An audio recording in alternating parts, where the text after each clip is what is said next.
A very good morning to everyone. आज हम लोग जिस एडिटोरियल के ऊपर चर्चा करने वाले हैं वो एक इंटरनेशनल टॉपिक से रिलेटेड है। एक ऐसा टॉपिक जिससे हर एक वो देश जो टेररिस्ट से परेशान है उससे संबंध रखता है, या फिर यूँ कहें कि पूरे विश्व से संबंध रखता है, क्योंकि एक ग्लोबल चैलेंज के तौर पे दिन पे दिन ये आतंकवादी संगठन उभरते जा रहे हैं। इसके बारे में बात तो बड़ी-बड़ी होती है, लेकिन अफ़सोस इस बात का है कि बड़े-बड़े देश जो इससे ऑलरेडी प्रभावित हैं, वो भी इसके बारे में कुछ बोलने से बचता है। कई देश तो ऐसे हैं जो इसके पनाहगाह बने हुए हैं, पनाह दिए हुए हैं, और तो और इतना ही नहीं, इसके अलावे जो सबसे बड़ी विडंबना है कि टेररिस्ट ऑर्गेनाइज़ेशन का इस्तेमाल वो अपने आर्मी के तौर पे करते हैं। कई ऐसे देश जो कि एक डेवलप्ड कंट्री अपने आप को कहते हैं, फिर भी इसको काउंटर करने में नाकामयाब रहे हैं। अब चूँकि ये विश्व के लिए चैलेंज बनता जा रहा है, पूरे वर्ल्ड के लिए एक ग्लोबल चैलेंज के तौर पे उभर रहा है, तो ऐसे में इसके बारे में बात करनी बहुत ही ज़रूरी है। और भारत जब भी उसे इंटरनेशनल प्लेटफ़ॉर्म मिलता है, तो चाहे वो नरेंद्र मोदी हों या भारत के जो विदेश मंत्री हैं जयशंकर, वो अपनी बात को रखते हैं और हमेशा टेररिज्म को काउंटर करने का जो तरीका है, उसके बारे में पूरे विश्व को अवगत कराते हैं। रिजल्ट चाहे जो भी हो, लेकिन भारत इस मामले में मुखर है, और एक बार फिर ऐसा मामला देखने को मिला है, जहाँ पे जब यूएनएससी का मंच मिला एस जयशंकर को, तो अपनी बात रखने के लिए तो उन्होंने बात रखी, और बात रखने के तौर पे पूरे विश्व को आईना दिखाते हुए उन्होंने बताया कि क्या करने की ज़रूरत है, जिससे हमारे जो सिविलियंस हैं, जो निर्दोष लोग हैं, वो इनके शिकार न हो पाएँ। तो आज के इस एडिटोरियल में हम लोग उसी के बारे में चर्चा करेंगे कि आखिर एस जयशंकर ने क्या कहा। जयशंकर प्रसाद ये नहीं है, ये एस जयशंकर है। हालाँकि जयशंकर प्रसाद भी बीजेपी के ही लीडर हैं, जो पटना साहिब से सांसद हैं। तो अब शुरुआत करते हैं, क्या लिखा हुआ है। काउंटरिंग टेरर लिखा हुआ है बाबू। तो काउंटरिंग टेरर, काउंटर करना का मतलब क्या होता है? काउंटर का मतलब होता है टू एक्ट अगेंस्ट या to act in opposition of somebody और समथिंग। तो टू एक्ट इन अपोजिशन यानी किसी के खिलाफ जब आप कोई कार्रवाई करते हैं तो काउंटर कहलाता है। और यहाँ पे जो बात कही जा रही है कि टेरर को यानी जो आतंक है उसको कैसे काउंटर किया जाए, उसका कैसे सामना किया जाए। इस एडिटोरियल में बात होगी ऑन एक्शन अगेंस्ट ग्रुप्स, उन ग्रुप्स के खिलाफ जो एक्शन लेने की बात हो रही है, जो टारगेट कर रहे हैं सिविलियंस को। सिविलियंस का मतलब क्या होता है? आम नागरिक को सिविलियंस कहते हैं। टारगेट का मतलब निशाना बनाना, यानी उन संगठन के खिलाफ एक्शन लेने की बात हो रही है जो सिविलियंस को, नागरिकों को निशाना बनाते हैं। ऑल नेशंस, जितने भी देश हैं, उनको क्या करना चाहिए? All Nations must come together, जितने भी देश हैं उन्हें ज़रूर एक साथ आना चाहिए अगेंस्ट ग्रुप्स, वैसे ग्रुप्स के खिलाफ यानी संगठन के खिलाफ जो कि सिविलियंस को टारगेट कर रहे हैं, यानी नागरिकों को टारगेट कर रहे हैं। आगे बढ़ते हैं। External affairs minister, external affair ministers कौन है हमारे यहाँ के? तो एक्सटर्नल अफेयर मिनिस्टर का नाम है एस जयशंकर।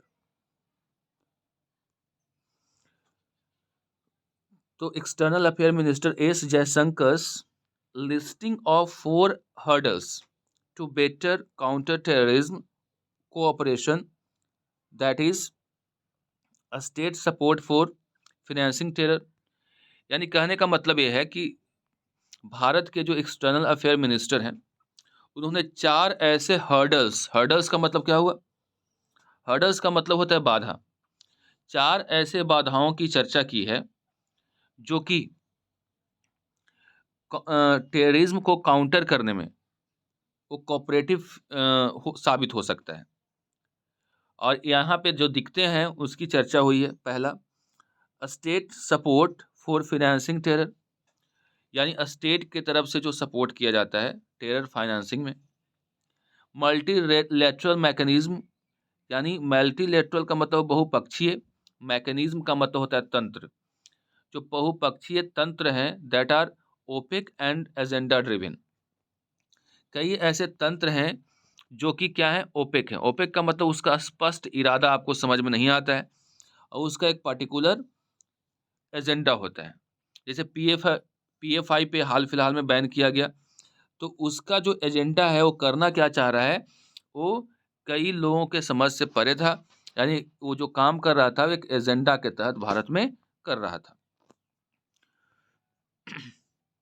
आगे देखते हैं। Double standards and politicization of countering terrorism according to where terror groups belong. देखिए, उन्होंने एक बहुत अच्छी बात कही कि जो आजकल जो टेररिज्म फल फूल रहा है उसके पीछे का कारण ये है कि उसको कॉपरेशन मिल रहा है। कॉपरेशन कहाँ कहाँ से मिल रहा है, तो पहले तो स्टेट सपोर्ट मिलता है जिसमें टेरर फाइनेंसिंग होती है। कई ऐसे मल्टीनेशनल मैकेनिज्म भी इसमें शामिल होते हैं जिनका इरादा क्या है, अस्पष्ट होता है। ओपेक का मतलब होता है अस्पष्ट, और उनका एक एजेंडा होता है जिसके तहत वो काम करते हैं। उसके बाद यहाँ पे पॉलिटिसाइज़ किया जाता है उस मुद्दे को, यानी राजनीतिकरण होता है जहाँ पे टेररिस्ट को काउंटर करने का प्रयास किया जाता है। तो वहाँ पे राजनीतिकरण हो जाता है उसका, और जिसकी वजह से जैसे कि आप जम्मू एंड कश्मीर का ही केस देख लीजिए, जहाँ पे टेररिस्ट को ज़ीरो टॉलरेंस पॉलिसी के तहत मारा जाता है। ऐसे महबूबा मुफ्ती और तमाम ऐसे लीडर्स जो कहते हैं कि वे सब बच्चे हैं और ये हमारे देश के बच्चे हैं, वे लोग भटके हुए बच्चे हैं, ये सब बयान दिया जाता है और कहा जाता है कि निर्दोष लोगों को मारने का प्रयास किया जा रहा है। तो ये जो बातें हो रही हैं, कहीं न कहीं टेररिज़्म को पनाह देने की बात हो गई है। नेक्स्ट फ्रंटर पे अगर हम लोग बात करें यहाँ पे, तो कह रहा है कि use of emerging technology such as drones and virtual currency bye terrorist. आजकल जो हो रहा है कि जो अगर अगले फ्रंटियर पे बात करें, यानी अब हम लोग इससे भी आगे, वो आगे क्या है कि आजकल जो टेक्नोलॉजीज़ हैं और ड्रोन्स हैं, उसका इस्तेमाल या फिर कह लें वर्चुअल करेंसी का इस्तेमाल जो किया जा रहा है, किसके द्वारा?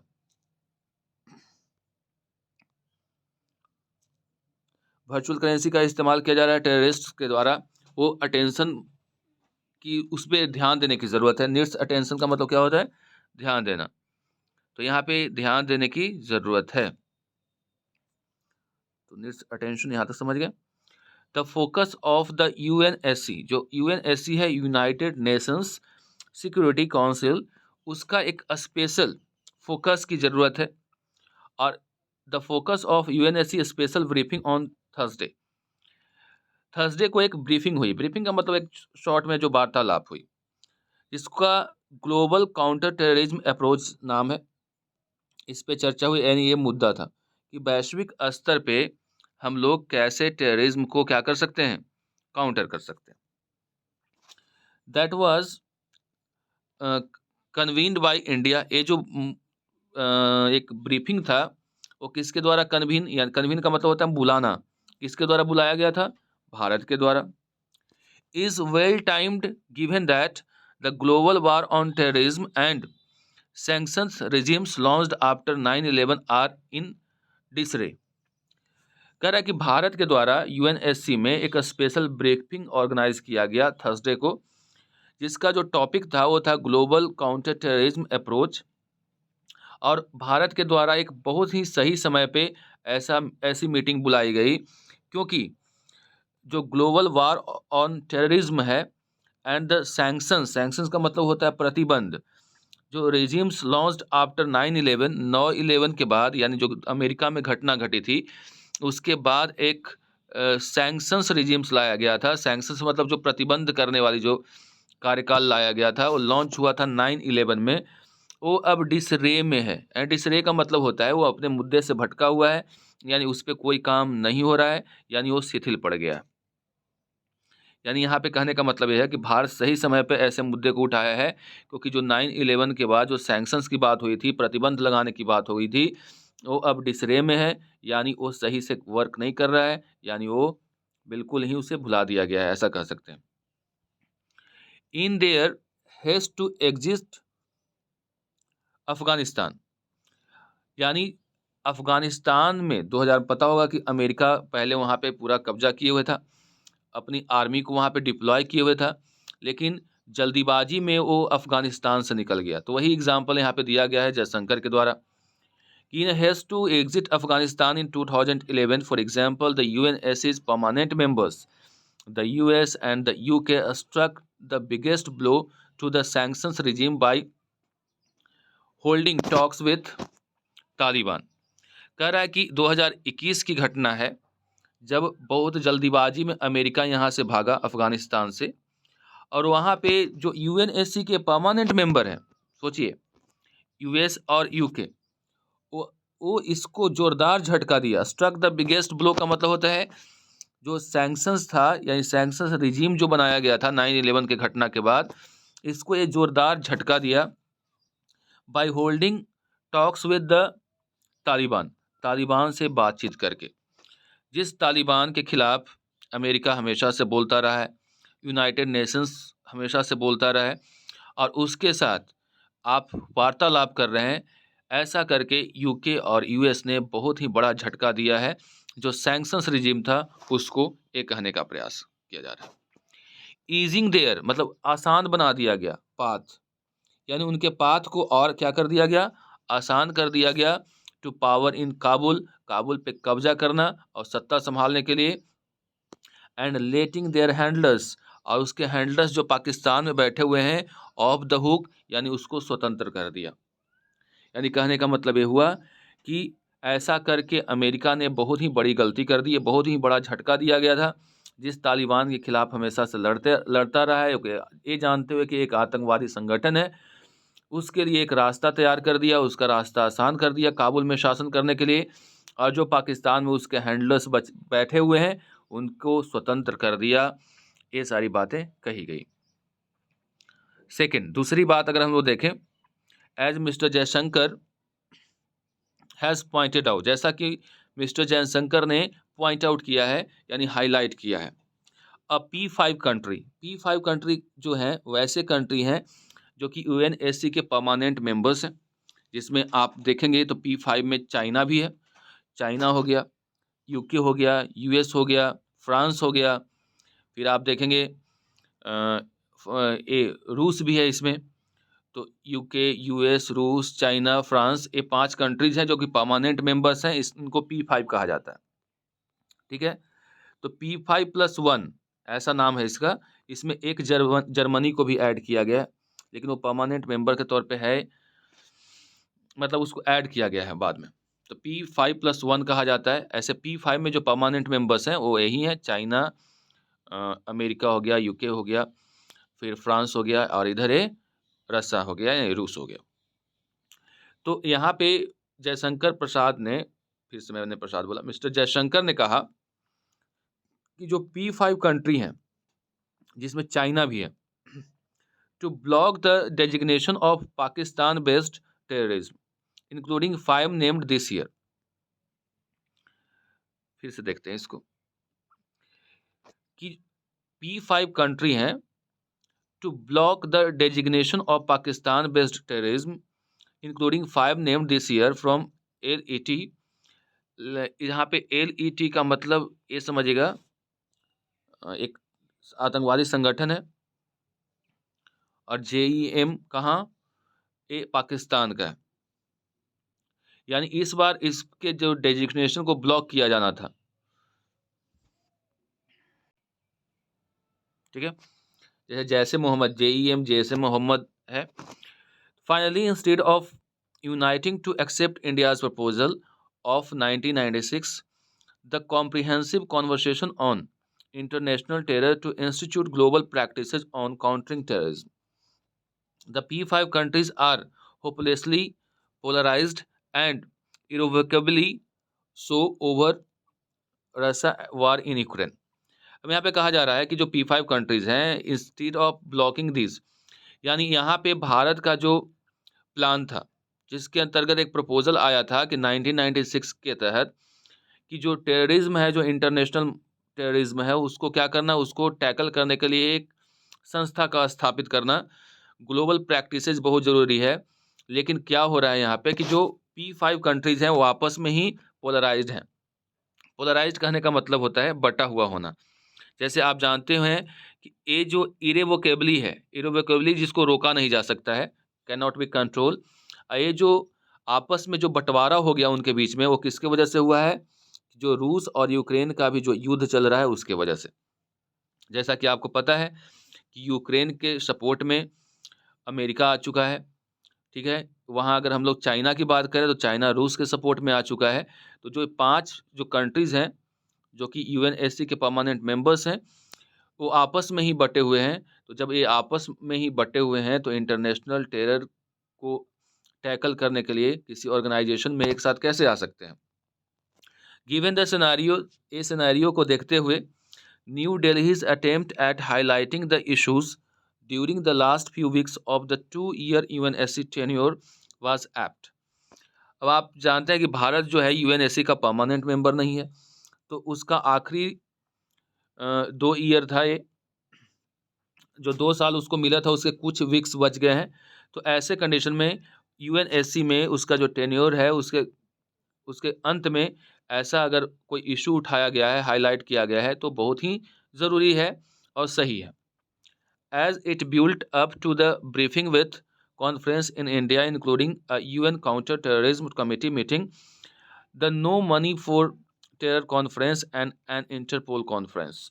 कह रहा है कि ये जो एक जितनी भी ब्रीफिंग थी उसमें भारत में जो कॉन्फ्रेंसेज हुए, जिसमें इंडिया जो है UN counter terrorism committee meeting या फिर no money for terror conference and an Interpol conference, ये सारे शामिल थे जो भारत की तरफ से मीटिंग जो हुए हैं इस मामले में। इट इज़ अनफॉर्चुनेट, ये दुर्भाग्यपूर्ण है, however that the briefing appears to have been overshadowed by heated words outside the council between Mr. Jaishankar and in his Pakistan counterpart Bilawal Bhutto Zardari. हालांकि जो ब्रीफिंग हुई वो ऐसा प्रतीत हो रहा है कि इसका जो मेन मर्यादा था, मेन जो इसका ऑब्जेक्टिव था, वो ओवरशैडोड हो गया। ओवरशैडोड का मतलब होता है कि जो मेन मुद्दा दब गया और वो ओवरशैडोड हो गया, यानी छाये में हो जाना, यानी दब जाना। तो जो मेन मुद्दा था वो दब गया और यहाँ पे बाहर में यानी यूएनएससी के काउंसिल के बाहर में क्या हो गया कि जयशंकर जो हैं, मिस्टर जयशंकर जो हमारे एक्सटर्नल अफेयर मिनिस्टर्स हैं, उनके समकक्ष हैं जो कि पाकिस्तान से हैं, बिलावल भुट्टो, उनके बारे में थोड़ा सा हीटेड वर्ड्स शुरू हो गए हैं, यानी दोनों में हॉट टॉक की बात कह लेते हैं। सामना सामनी नहीं, अपने शब्दों के बाण चलाना शुरू कर दिए दोनों। In response to Mr. Jaisankar's comments on Pakistan being the epicenter of terrorism, यानी भारत के जो एक्सटर्नल मिनिस्टर जयशंकर हैं, उनके द्वारा पाकिस्तान के ऊपर जो कमेंट किया गया था उसमें उन्होंने कहा था कि पाकिस्तान जो है वो एक ईपी सेंटर है। किसका ईपी सेंटर है? टेररिज्म का। इसके जवाब में, इसके रिस्पांस में, यानी इसके जवाब में मिस्टर भुट्टो जो वहाँ उनका काउंटर पार्ट है, मिस्टर भुट्टो ने क्या कहा कि chose to launch a personal tirade against prime minister Narendra Modi. अब एक पर्सनल हमला किसके ऊपर करना शुरू कर दिया? मोदी के ऊपर। एंड द 2002 गुजरात राइट्स की बात करना शुरू कर दिए Bhutto ji. The Pakistan dossier on what it claims is an Indian hand behind in a blast in Lahore essentially pertains to an attack on the 26/11 terrorist strikes mastermind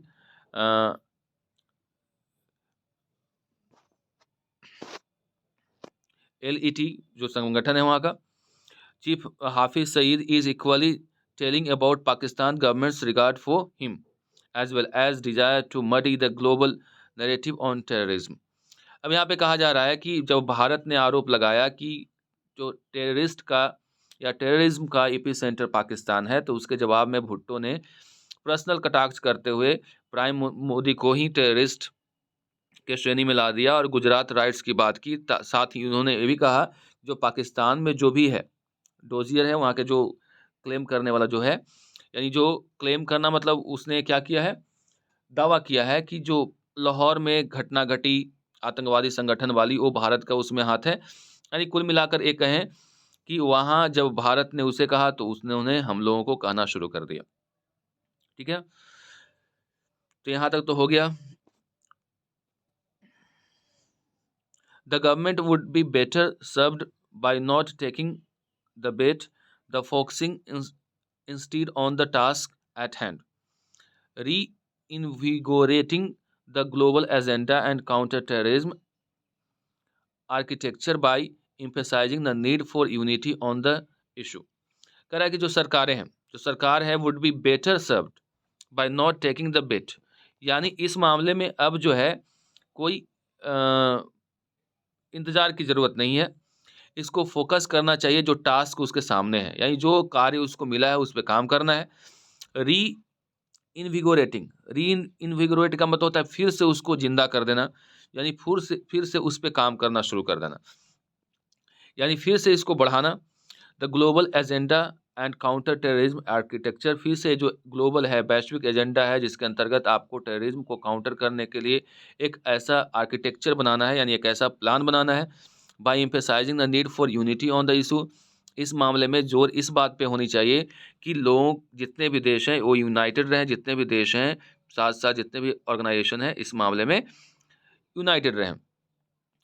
for all the countries to provide resources to the battle against those driven by a radical ideology who continue to threaten civilians populations worldwide।